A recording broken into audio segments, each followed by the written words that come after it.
अस्सलाम वालेकुम। Welcome to our channel Miskil learning. इस वीडियो में हम करेंगे हमारे सबक वर्ल्ड हेरिटेज का workshop. Let's get started.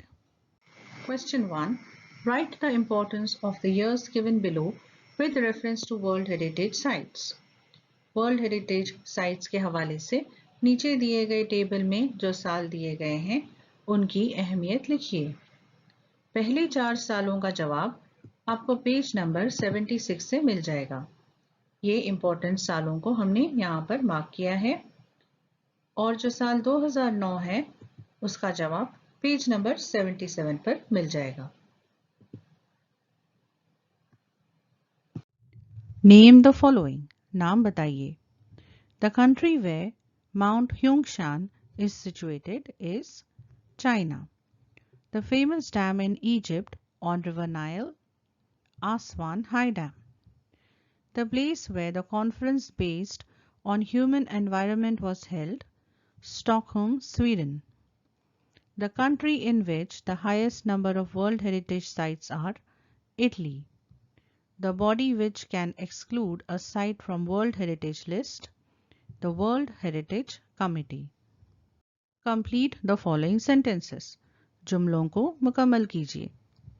The World Heritage Sites include places that are significant culturally and naturally, including forest, lakes, monuments, buildings, and cities. There are around 890 World Heritage Sites in the world. The role of World Heritage Committee is to list the sites as World Heritage Site.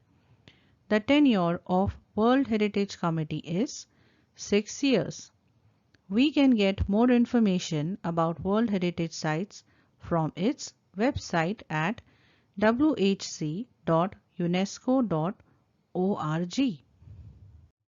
Complete the following web by giving reasons why World Heritage Sites are in danger. World Heritage Sites खतरे में क्यों हैं, इनकी क्या वजूहात हैं, ये हमें यहाँ बताना है। एक वजह है यहाँ पे जो हमें दिया गया है वो है वॉर यानी जब जंग होती है तो काफ़ी नुकसान होता है, गोलीबारी होती है, बम गिराए जाते हैं। इनमें जो साइट्स होते हैं उन्हें काफ़ी नुकसान पहुंचता है। दूसरा रीज़न है क्लाइमेट चेंज। बच्चों, आजकल आपने क्लाइमेट चेंज के बारे में बहुत सुना होगा, पढ़ा होगा।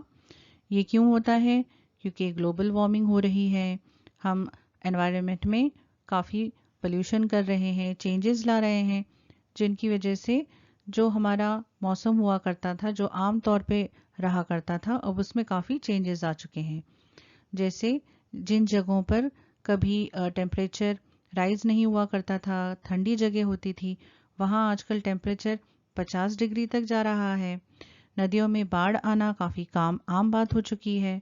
जंगलों में आग लग रही है जो हफ्तों तक बुझती नहीं है, जिसकी वजह से जानवरों का और पेड़ पौधों का बहुत नुकसान हो जाता है।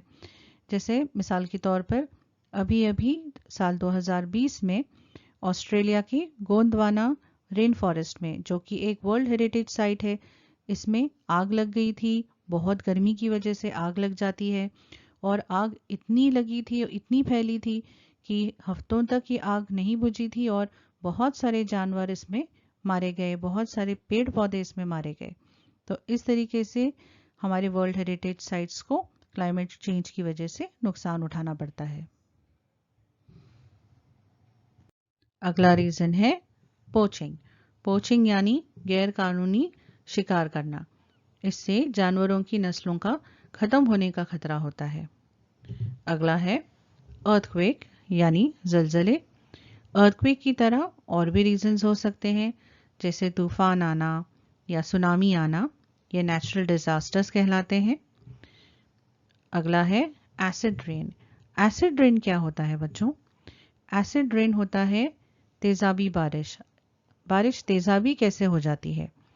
ये ऐसे हो जाती है कि जब हवा में सल्फर डाइऑक्साइड और नाइट्रोजन ऑक्साइड जैसे केमिकल्स रिलीज होते हैं, जो कि ज़्यादातर ये फैक्ट्रियों से, मिलों से जो खतरनाक केमिकल्स इस्तेमाल करते हैं वहाँ से ये रिलीज होती हैं और ये गैसेस आसमान में बहुत ऊंचाई पर पहुंच जाते हैं और वहाँ जाकर ये एक दूसरे से मिलकर तेजाब पैदा करते हैं, और जब बारिश होती है तो बारिश के साथ ये तेजाब भी नीचे बरसता है। अगला है हेवी टूरिस्ट ट्रैफिक। बच्चों, टूरिस्ट का आना ये अच्छी बात होती है। जो मुल्क है उसकी इकोनॉमी में काफ़ी चेंजेस आते हैं और काफ़ी पैसा आता है टूरिस्ट की वजह से। लेकिन इससे ये नुकसान भी हो सकता है कि जब बहुत ज़्यादा टूरिस्ट आ जाते हैं तब लोग क्या करते हैं कि बहुत सारी दुकानें खोल लेते हैं हेरिटेज साइट के एतराफ़ में, और गंदगी बहुत हो जाती है, शोरगुल बहुत हो जाता है। तो इससे साइट को काफ़ी नुकसान हो सकता है। लोग जो लापरवाह होते हैं वो साइट पर जाकर कुछ निशान वगैरह भी बना सकते हैं, तोड़ फोड़ भी कर सकते हैं। अगला है पोल्यूशन। पोल्यूशन कई किस्म के होते हैं। Air pollution, water pollution, sound pollution. इसमें से सबसे ज़्यादा नुकसान क्या करता है? Air pollution. एयर पोल्यूशन में क्या होता है कि हवा में जहरीले केमिकल्स की वजह से जो बिल्डिंग्स होती हैं उनको काफ़ी नुकसान पहुंचता है। जैसे ताजमहल पर इसका बहुत बुरा असर पड़ा है, उसके रंग में काफ़ी इजाफा हुआ है। कई ढांचे हैं जिनमें कमजोरी भी आ चुकी है। नेक्स्ट है अनकंट्रोल्ड अर्बनाइजेशन।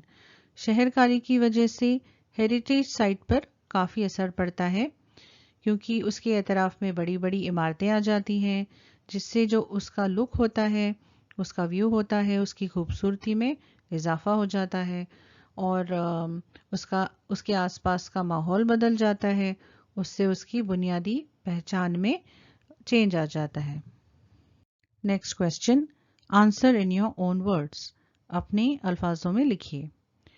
पहला question, What are our duties towards preservation of any historical site?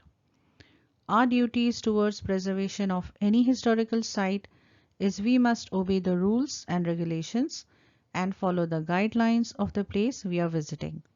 We must maintain cleanliness and keep environment clean. तो हम अपनी तरफ से हिस्टोरिकल साइट को कैसे बचा सकते हैं, ये हमें यहाँ पर बताना है। अगला question, Why should we preserve the World Heritage Sites? हमें World Heritage Sites को क्यों बचाना चाहिए? Heritage is source of our identity. It represents our culture and history. In the fast changing world, it helps the new generation to stay connected with their roots.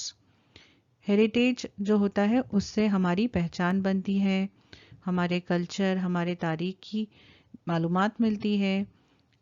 ज़माना काफ़ी बदल रहा है, तो जो आजकल के बच्चे हैं उन्हें उनके पास्ट के बारे में वर्ल्ड हेरिटेज साइट्स की वजह से वो उससे कनेक्टेड रहते हैं।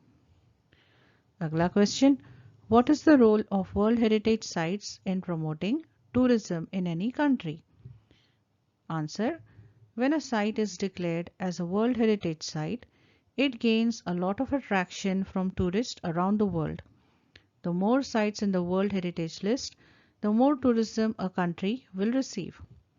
तो जब किसी बिल्डिंग को या किसी पार्क को वर्ल्ड हेरिटेज साइट करार दिया जाता है, तो जो दुनिया भर में उसका काफ़ी नाम हो जाता है, लोग वहाँ आना चाहते हैं, उसकी हिस्ट्री के बारे में जानना चाहते हैं, तो इससे जो है टूरिज्म काफ़ी बढ़ जाता है। Read the following duties towards preservation of any historical site and make sentences about each of our duties. यहाँ हमें कुछ पॉइंट्स दिए गए हैं जो हमें बताते हैं कि हम किस तरह से वर्ल्ड हेरिटेज साइट्स की हिफाजत कर सकते हैं। पॉइंट नंबर 1 का सेंटेंस हमें यहाँ बनाकर दिया गया है, इसी तरह हम बाकी पॉइंट्स के सेंटेंसेस बनाएंगे। पॉइंट नंबर 2 है maintain discipline and order. Visitors must maintain discipline and order at a historical site. Maintain cleanliness. Visitors should always maintain the cleanliness when visiting a historical site. Use dustbins and garbage bags. Visitors should use dustbins and garbage bags to throw their trash at a historical site. Observe silence. Visitors should observe silence when inside a historical site. Maintain environmental safety. visitors must take care to maintain environmental safety at a historical site, protect our country's history or heritage. Visitors must always protect our country's history and heritage as they are the pride of our nation. Next question. Complete the following flowchart by choosing from the options given below to show how any site of any country can become a World Heritage Site. Answer देने से पहले बच्चों आपको short में बताती हूँ कि flow chart क्या होता है। फ्लो चार्ट एक डायग्रामेटिक रिप्रेजेंटेशन होता है। हम डायग्राम के जरिए जो हमारे स्टेप्स हैं उन्हें हम शॉर्ट में बताते हैं। मिसाल के तौर पे मैं आपको एक छोटा सा एग्जाम्पल दे दी हूँ कि मुझे टीवी पर प्रोग्राम देखना है। इस चीज़ को हम शॉर्ट में डायग्राम बनाकर कैसे दिखाएंगे। तो फर्स्ट स्टेप है स्विच ऑन द टीवी। मुझे यहाँ पर यह बताने की ज़रूरत नहीं है कि टीवी कैसा है, कितना बड़ा है, मैं रिमोट से स्विच ऑन कर रही हूँ या जाकर डायरेक्टली बटन से स्विच ऑन कर रही हूँ। I am just saying switch on the TV, क्योंकि ये जो पॉइंट है ये अहम पॉइंट है कि टीवी स्विच ऑन करना है। अगला पॉइंट है चूज द चैनल। चैनल जो आपको चाहिए वो चूज करिए। अगला है सेट द वॉल्यूम और लास्ट में है एंजॉय द प्रोग्राम। तो ये एक शॉर्ट फ्लो चार्ट हो गया, ज़्यादा डिटेल्स ना देते हुए लेकिन अहम पॉइंट्स को इंक्लूड करते हुए। अब हमारे जो ये पॉइंट्स हमें दिए गए हैं, अब इनको इस्तेमाल करके हम हमारा फ्लो चार्ट बनाएंगे। हमारे फ्लो चार्ट में सबसे पहला पॉइंट कौन सा है? Take an inventory. अब ये पॉइंट कैसे लिखा गया? फर्स्ट जो हमारा यहाँ पर पॉइंट है वो है inclusion of the name of site for the nomination in a tentative list after an inventory in the country or the state। तो इस सेंटेंस में जो मेन पॉइंट है वो हमें निकालना है। मेन पॉइंट क्या है कि हमें इन्वेंट्री बनानी है, तो हमने इसलिए वहां पे फर्स्ट पॉइंट लिख दिया टेक एन इन्वेंट्री। अब अगला स्टेप कौन सा है? Inclusion of the name of a site from the tentative list to the nomination file. अब इसमें मेन स्टेप क्या है? नॉमिनेशन फाइल बनाना। टेंटेटिव लिस्ट बन चुकी है, अब हमें नॉमिनेशन फाइल बनानी है। Include on a nomination file. अगला step a review of the file included by the advisory bodies. तो शॉर्ट में क्या करना है? हमें फाइल को रिव्यू करना है, तो रिव्यू ऑफ नॉमिनेशन फाइल। चौथा point decision of the world heritage committee after review of the nominated file. तो मेन पॉइंट क्या है कि अब हमें डिसीजन लेना है, decision of world heritage committee. और लास्ट पॉइंट क्या है? Name of the site is inscribed on the world heritage list after meeting the criteria. तो मेन पॉइंट क्या है इसमें कि inscribed on the world heritage list, कि अब सब कुछ चूज हो चुका है, रिव्यू हो चुका है, अब इंस्क्राइब करिए। Match the pairs to define different roles of the world heritage sites. इसका जवाब आप यहां देख सकते हैं।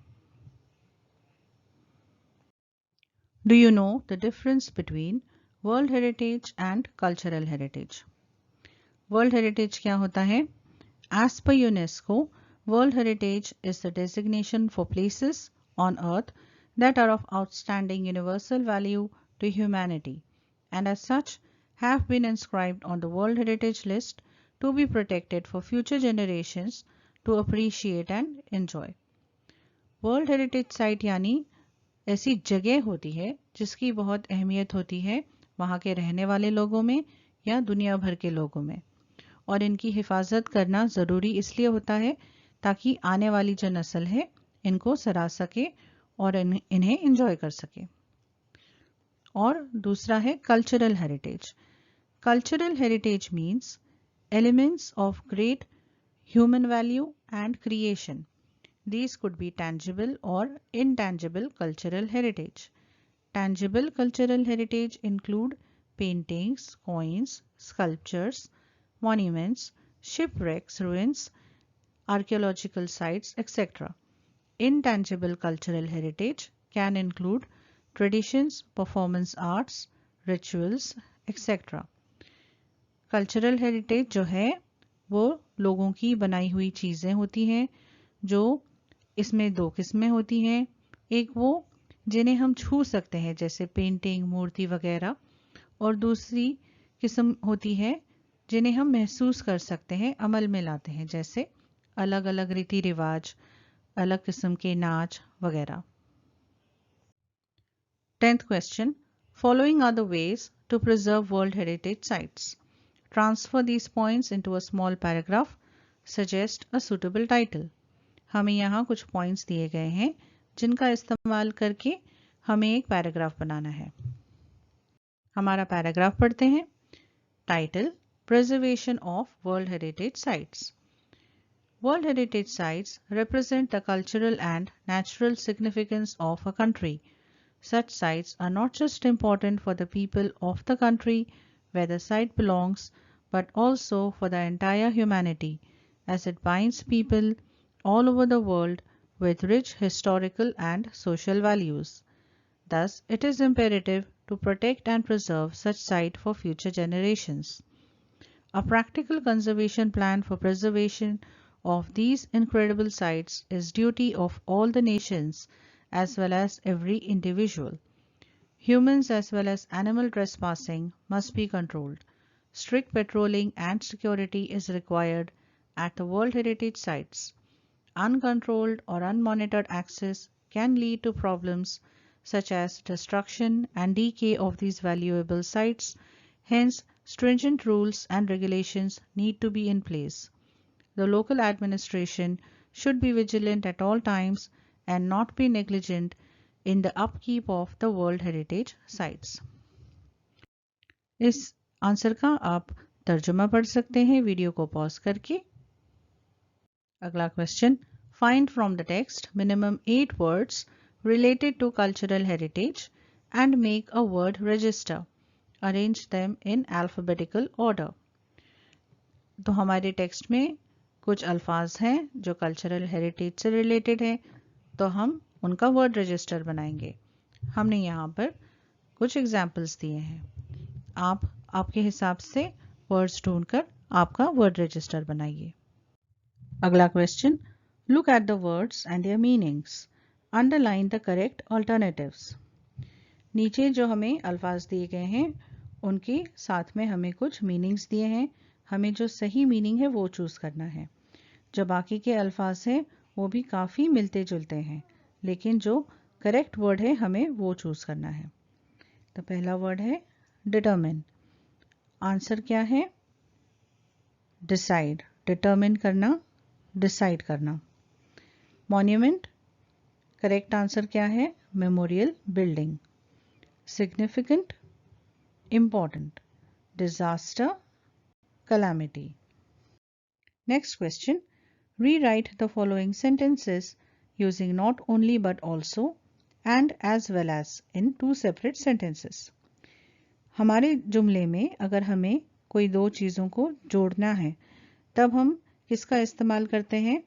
अक्सर हम and इस अल्फाज का इस्तेमाल करते हैं, लेकिन कभी कभी हम and की जगह not only but also या as well as का इस्तेमाल कर सकते हैं।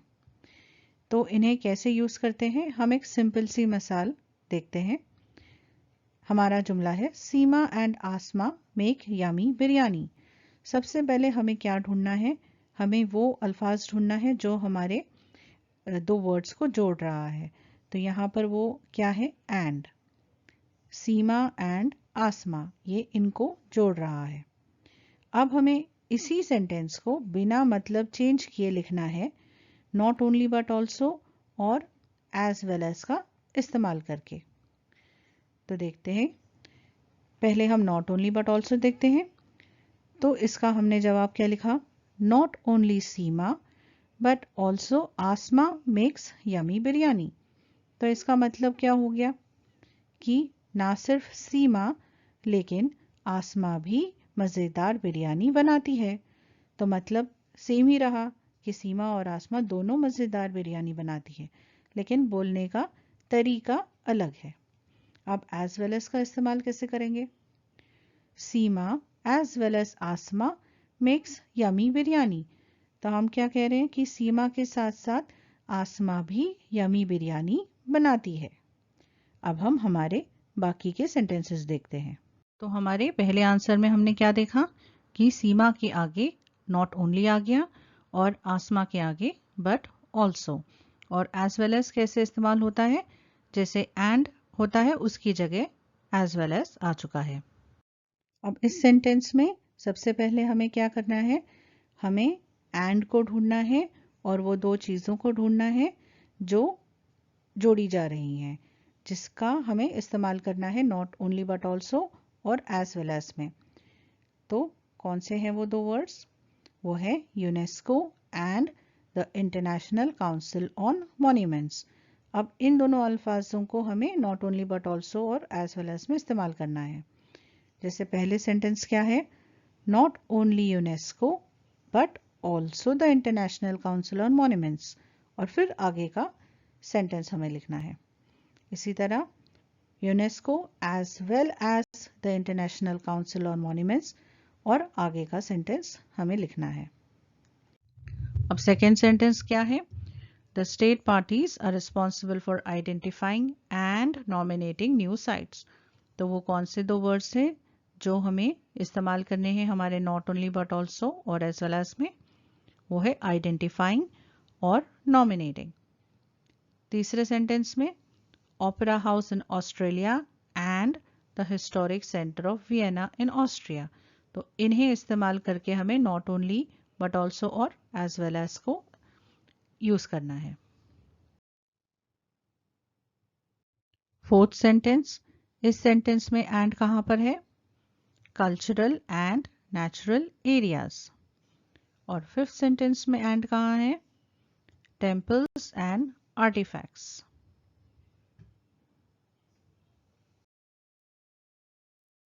उम्मीद है बच्चों आपको ये वीडियो पसंद आया।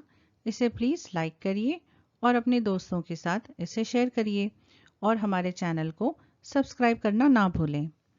और कोई भी सवाल हो तो प्लीज़ मुझे कमेंट सेक्शन में पूछिए। मिलते हैं अगले वीडियो में। अल्लाह हाफिज़।